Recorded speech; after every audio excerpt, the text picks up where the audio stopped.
precious. These days, everyone is time conscious. We're always searching for the shortest routes, fastest time, calculating route, fastest meals, and quickest source of communication. With such on-the-go lifestyles, modern social networking has provided us a quick and easy way to stay together when we're apart. It's helped us overcome the barriers of distance and time, and it's even helped us follow the stars. But social networking isn't as perfect as it seems. As critic and Daily Mail newspaper columnist Janet Street Porter pointed out, millions may be losing the social skills that they need to lead full lives, hold down a job, and communicate effectively and honestly.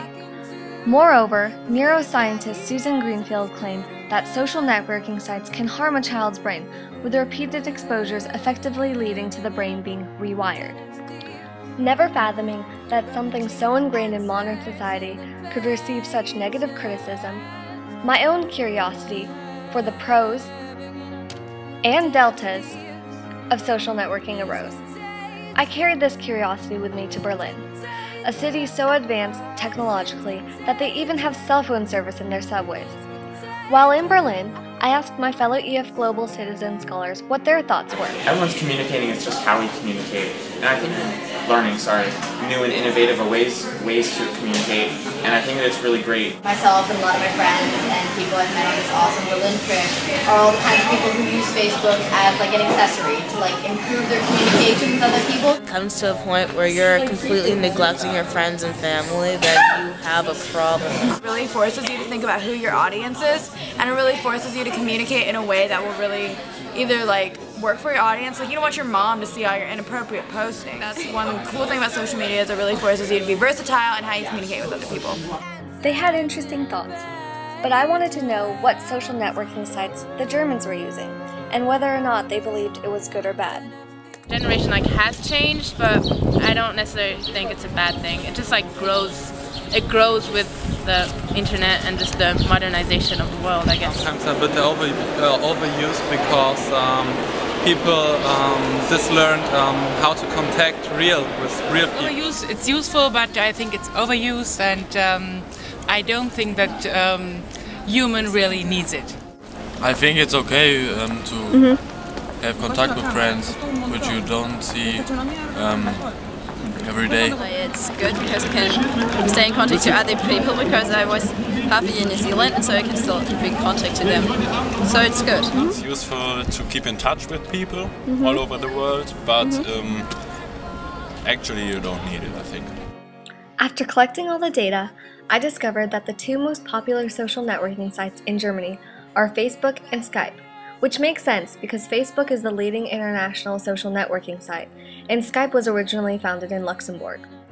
The ratio of people who think social networking is good to those who think it's not is 5 to 4. Therefore, many Germans are using social networking to connect with a large audience or to maintain one-on-one conversation with friends and family.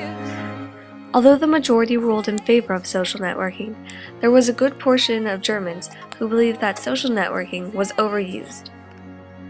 When we had to return home, I continued asking people in Sacramento what their thoughts were about social networking. A lot of people who really don't realize exactly how much of their privacy they're giving away. It's online, it's going to stay there forever. The delete button doesn't always work. Want to know what they're broadcasting to everyone, to 200, 500 of their friends or whatever. I want to hear what they have to tell me. That's the most important thing. I think anything can be either abused or taken to an extreme, but when used in a regular, healthy, normal manner, I personally love social networking. Pictures of a roll and post it, and I get a lot of like buttons, and people come in and say, hey man, I saw the roll and I had to come in. And on that note alone, absolutely helps your business. Absolutely. Again, I used the collected data to do some more calculations to figure out a bar graph for the US. Facebook ranked number 1 again, and number 2 was Twitter, which makes sense though because Twitter was originally started in the US. The ratio of Americans who thought that social networking was good to those who thought it was bad was 5 to 1, which was significantly different from Germany's 5 to 4 ratio. Thus, most Americans are using social networking to connect with a large audience and publicly post their opinions in short tweets. With the research I conducted and the interviews that I held, I was able to formulate my own conclusion for social networking. Yeah, there are definitely people out there who abuse social networking, such as the guy on Instagram who always has to post his every meal, or the girl who has to hashtag every single word possible, including the word the. And then there's always that one person who mistakes Facebook for their personal diary. These people need to realize that there's nothing private about social networking. Just as people are advised to think before they speak, people need to think before they post or tweet or whatever it is that they're doing. However, I don't think that this small negative example effectively portrays social networking. I personally believe that social networking is helping create a more global society. It's helping us build bridges and keep in contact with people who are miles, oceans apart. I mean, it's helped me keep in contact with my international academy friends, with people that I've met at summer camps, and people that I met on this awesome Berlin tour. For that reason alone, I believe that social networking is helping us maintain friendships that would have unfortunately faded away.